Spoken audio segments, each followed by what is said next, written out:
ग्वालियर शहर में रंगपंचमी के मौके पर एक बड़ा कवि सम्मेलन का रसरंग का आयोजन किया गया। रसरंग का यह आयोजन लक्ष्मीबाई राष्ट्रीय शारीरिक शिक्षा संस्थान LNIPE के टैगोर सभागार में किया गया, जिसमें शहर के वरिष्ठ गणमान्य बड़ी संख्या में उपस्थित रहे और रसरंग के इस आयोजन का आनंद लिया। रंग पंचमी के शुभ अवसर पर हुए हास्य एवं श्रृंगार रस के इस कवि सम्मेलन में देश के विख्यात कविगण ग्वालियर पहुंचे। कवि सम्मेलन में गाजियाबाद से डॉक्टर विष्णु सक्सेना, बड़ोदरा से सुश्री श्वेता सिंह, फरीदाबाद से मंजीत सिंह, बाराबंकी से विकास बौखल, गाजियाबाद से कुशल कुशलेंद्र एवं गाजियाबाद से भूपेंद्र राघव अपनी रचनाएं पढ़ेंगे। वहीं ग्वालियर पहुंचे कवियों का कहना है कि अटल जी का यह शहर है, हमें यहाँ काव्य रंग बिखेरने का मौका मिला। ग्वालियर तो वैसे भी कला की नगरी है और यहाँ कलाकार आते ही रहते हैं, लेकिन यह हमारे लिए बड़े ही सौभाग्य की बात है कि भारत रत्न पूर्व प्रधानमंत्री अटल बिहारी वाजपेयी जी की नगरी में हमें आने का सौभाग्य प्राप्त हुआ। यहाँ के श्रोता प्रबुद्ध होते हैं, कविता अच्छी सुनते हैं। आज शहर में 4-5 आयोजन है रंगोत्सव के, और 7 बजे यदि आपने काटी, स्थितियां ऐसी रहती हैं। वो मोदी जी ने कहा कि भाई हर घर तिरंगा, मैं भी तिरंगा लगाने के लिए चला गया अपनी छत के ऊपर। तो मेरा जो अड़ोसी था, भाई पड़ोसी आप समझते हो, जो बाएं दाएं होते हैं पड़ोसी होते हैं, जो सामने वाले होते हैं वो अड़ोसी होते हैं। ये ज्ञान की बात है, सरदारों के लिए मतलब ज्ञान की बात कर रहे हो, बच्चे कितने लोग क्या। तो जो मेरा अड़ोसी था उसने कहा भाई तिरंगा के 3 रंग है, केसरिया जो है वे हिंदुओं का है, सफेद ईसाइयों का, हरा मुसलमानों का, सरदारों का इसमें क्या है। मैंने कहा जो झंडे में डंडा है भाई वो तेरे बाप का है क्या। तो मैं इस कवि सम्मेलन के झंडे में डंडा लगाने के लिए आया हूं, और अपने से तो तरह तरह की देखिए स्थितियां। सरदार सोनिया जी ने मनमोहन सिंह से कहा कि 10 साल तक तू चुप रहा, अब तो कुछ बोल दे सरदार। तो मनमोहन सिंह जी बोले फिर एक बार मोदी सरकार।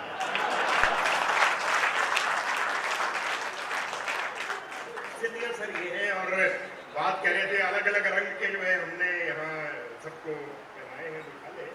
तो हाथी भी जो है बेचारा भूख के अधमरा हो गया है, लेकिन फिर भी यह रंग विद्यमान है। पर तालियां बजा दीजिए विकास बौखल जी के लिए कि जिस प्रांत से आए या कभी उनका जलवा था, कभी उनकी सरकार थी, और इधर जो है ये रंग भी बड़ा खतरनाक है। भगत सिंह के जमाने का रंग है, लेकिन आजकल जेलों में घूम रहा है। पीली पीली कमीज पहन के लोग जो है वो जेल में जाते हैं और अपने आप को कट्टर ईमानदार बताते हैं। मैं इनको प्रणाम करता हूँ। भाई कुशल कौशलेंद्र जो है कर रहे हैं, और ये महिलाओं का रंग है। शालीनता से चुपचाप बात कहनी चाहिए, वरना गड़बड़ की स्थितियां हो सकती हैं।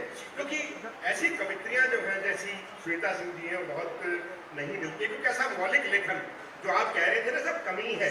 कमी इसलिए है कि लिखने वाले कम है। अब मेरे जैसे लिख के देते नहीं है, का काम नहीं है, उनके लिए धंधा है। तो उनके लिए है कि 3 चीजों ने मेरी धंधे में बहुत इमदाद की। सुर हमारा धुन किसी की और गजल उस्ताद की। तो ऐसे लोगों की भीड़ है।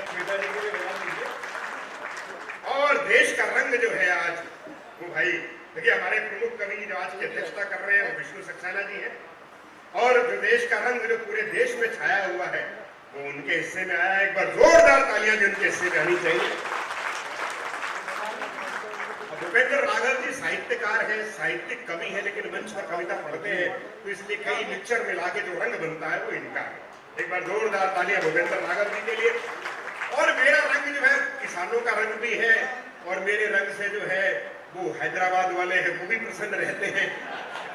एक बार जोरदार तालियां बजाइए। और लेकिन समय बहुत कम है, कहने के लिए बहुत कुछ है, कहने के लिए बहुत कुछ सुन के आए, सोच के आए थे, लेकिन समय, क्योंकि एक निश्चित समय सीमा के अंदर हमें इसे कार्यक्रम को समाप्त करना है, तो हर एक को अपना अपना थोड़ा थोड़ा समय लेना है। कहीं उर्मिलेश जी कहते हैं कि बेवजह बोझ न कोई दिल पे भारी रखिए, कितने दिन जिंदा रहे इसको ना गिनिए साहिब, किस तरह जिंदा रहे इस बात की शुमारी रखिए। तो ये कार्यक्रम कितना लंबा, कभी जो है यहाँ ग्वालियर के अंदर सुबह 5 बजे तक कार्यक्रम चलते थे, लेकिन ये कार्यक्रम कितना लंबा चलेगा इसकी बात मत देखिएगा। क्वालिटी कार्यक्रम की क्या रहती है, गुणवत्ता क्या रहती है, उसका आप ख्याल कीजिएगा। और मैं जो है माँ सरस्वती की वंदना करने के लिए जब वो बात कर रहे थे तो मुझे लगा कि शायद यही सरस्वती वंदना करने जा रहे हैं जिक्रवार जी। आप जो मुस्कुराएंगे तो फूल झरझराएंगे, आप जो मुस्कुराएंगे तो फूल झरझराएंगे, आपने मुंह जो खोला तो मोती चमचमाएंगे। और आपकी लेखनी में शारदे मां वास करती हैं, कि आपकी लेखनी में शारदे मां वास करती हैं। आपने गुनगुनाया तो सितार झनझनाएंगे। जोरदार तालियां बजाइए श्वेता जी। में शुद्ध पुष्प अर्पित करने के लिए मुझे आदेशित किया गया है। मैं माँ की वंदना कर रही हूँ। थोड़ी देर आप सभी पूरा मन दे देंगे तो वंदना और भी सुंदर हो जाएगी। सुनिए। दे दे आशीष करो पुकार शारदे हे माँ, दे दे आशीष करो पुकार शारदे, तेरी बेटी खड़ी है तेरे द्वार शारदे, तेरी बेटी खड़ी है तेरे द्वार शारदे, खड़ी है तेरे द्वार शारदे, तेरी बेटी खड़ी है तेरे द्वार शारदे। शब्द शब्द में तू मैया भाव रस भर दे, कंठ में विराज के मधुर स्वर कर दे, निकले अधरों से गीत धार शारदे माँ, निकले अधरों से गीत धार शारदे। जैसे कहीं हम भूमि पूजन करते हैं, कहीं नारियल फोड़ के उद्घाटन किया जाता है तो लोग कहते हैं कि साहब ये एक परंपरा हम पर लादी जा रही है, तो माँ सरस्वती की वंदना ही क्यों। लेकिन ईमानदारी से बात यह है कि हमारे पास एक साक्षात चित्र है, एक मूर्ति है हमारे मन में और हमारे सामने। तेरे द्वार शारदे, नव शब्द शिल्प नव नव नव यति गति दे, ज्ञान का प्रकाश भर मुझको सुमति दे, जिह्वा पे हो जा तू सवार शारदे माँ, जिह्वा पे हो जा तू सवार शारदे, तेरी बेटी खड़ी है तेरे द्वार शारदे, तेरी बेटी खड़ी है तेरे द्वार शारदे।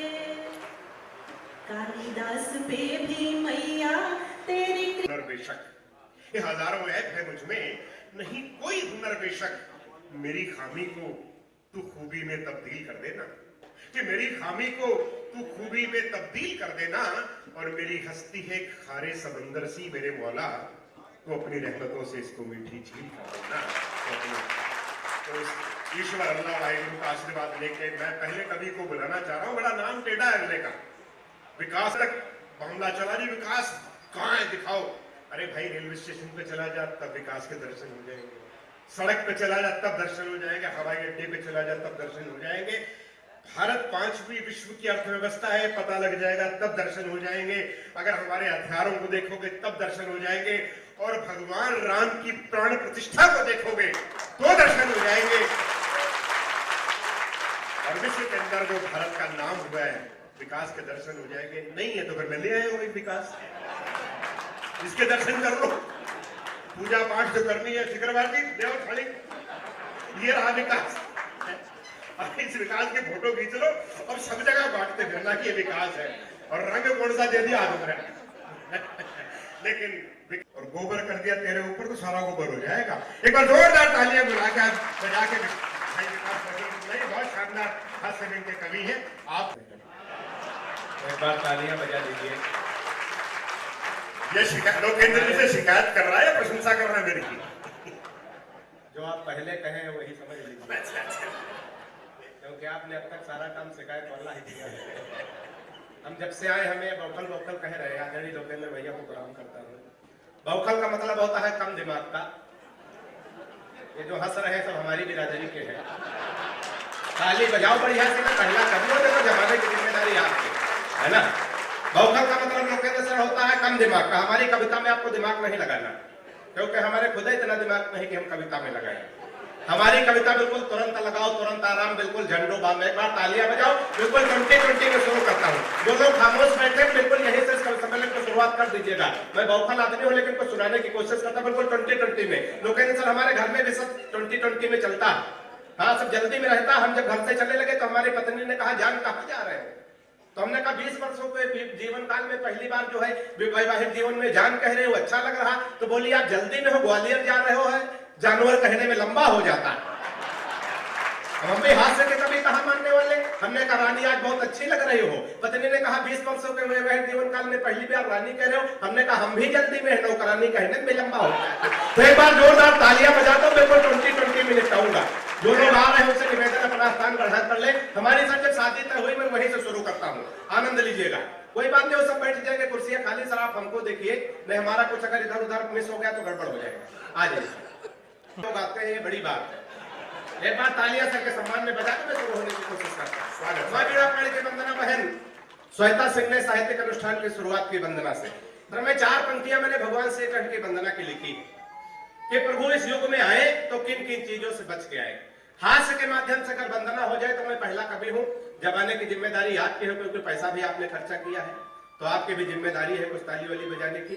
तो 4 पंक्तियां मैं शुरू नहीं, पहले नहीं बजाना, पहले सुन के, पहले इस्तेमाल करें फिर विश्वास। गद्दे पे पेमेंट नहीं करना, लेकिन अगर इस्तेमाल बढ़िया हो जाए, विश्वास कर ले तो बढ़िया से तालियां दीजिएगा। सुनिएगा कि इस महंगाई में कन्हैया यदि आए, कहीं जो ताली नहीं बजा सकते पड़ोसी के पीठ पे हाथ मार सकते हैं, पूरी छूट है। सुनिएगा कि इस महंगाई में कन्हैया यदि आए, कहीं सच कहता हूं रोटी दाल मार डालेगी, और रथ ना मिला तो नैनो कार में चलेंगे आप, ब्रेकरों की राह में उछाल मार डालेगी। रथ ना मिला तो नैनो कार में चलेंगे आप भी जुड़ सकते हैं कि रथ ना मिला तो नैनो कार में चलेंगे आप, ब्रेकरों की राह में उछाल मार डालेगी। और बूढ़ी बूढ़ी दादी जिन्स टॉप में है चल रही, सच कहता हूं तुम्हें चाल मार डालेगी। और 2-2 सिम वाले हैं मोबाइल गोपियों के हाथ, पूरी पूरी रात मिस कॉल मार डालेगी। तालियां बढ़िया से आनी चाहिए बात पूछे। वो तो अधूरा सा लगता है जी। मौका मिला है आपको अटल जी की नगरी में काव्य रस जी खेरने का। हाँ, मेरा सौभाग्य है कि मुझे अटल जी की नगरी में कविता पढ़ने के लिए बुलाया गया है, और पहले भी मैं आ चुकी हूँ। यहाँ के श्रोता प्रबुद्ध होते हैं, कविता अच्छी सुनते हैं, तो उम्मीद है बहुत शानदार कवि सम्मेलन होगा आज। Thank you. अटल जी का शहर है, वहाँ रंगपंचमी का अवसर है, काव्य रस बिखेरेंगे इस समय से। हाँ, अटल जी का ये शहर है, और ग्वालियर तो वैसे भी कला की नगरी है, तो यहाँ कलाकार आते ही रहते हैं, और हमारा भी यहाँ बहुत आना हुआ है। लेकिन आज रंग पंचमी के अवसर पे पहली बार आए हैं। देखते हैं होली के रंग में डूबे हुए श्रोता कैसे मिलते हैं। बहुत अच्छी नगरी है, अच्छा सुनते हैं यहाँ पे, अच्छे शब्दों के कदरदान हैं। कवि सम्मेलन किस तरह का ये पूरा प्रोग्राम? देखो, होली का उत्सव चल रहा है और रंग पंचमी को हम ऐसा मानते हैं कि ये उल्लास का अंतिम दिन है। आज देवी देवता अपना होली खेलते हैं, श्रृंगार के गीत गाते हैं, हास्य की फुहारें आती हैं, और उसी क्रम में ये उल्लास बना रहे, समापन भी धमाकेदार हो होलिका उत्सव का। तो आज एक श्रृंगार और हास्य 2 विधाओं के कवियों को बुलाया है। देश के प्रख्यात कवि हैं विष्णु सक्सेना जी, देश की प्रख्यात कवयित्री हैं, अंतर्राष्ट्रीय स्तर पर उनका काम है, श्वेता सिंह जी, मंजीत जी हैं, विकास बौखल जी हैं, कुशल कुशलेंद्र जी हैं। इस प्रकार के बड़े नाम देश के आज ग्वालियर में आए हैं, और यहाँ पर अभी श्रृंगार की सरिता बहेगी, हास्य की फुहारें उठेंगी। कुल मिला के एक ह्यूमन हैप्पीनेस जो संस्था करा रही है कि मनुष्य जो है प्रसन्न कैसे रह सकता है, आनंद में कैसे रह सकता है, जो जीवन की सबसे महत्वपूर्ण चीज़ है। जो कुछ भी मनुष्य करता है वो अपने आनंद के लिए करता है, प्रसन्नता के लिए करता है, और उसकी जो कमी समाज में आ रही है, तो मुझे लगता है इस प्रकार के सांस्कृतिक कार्यक्रमों की बढ़ोतरी समाज को करना चाहिए।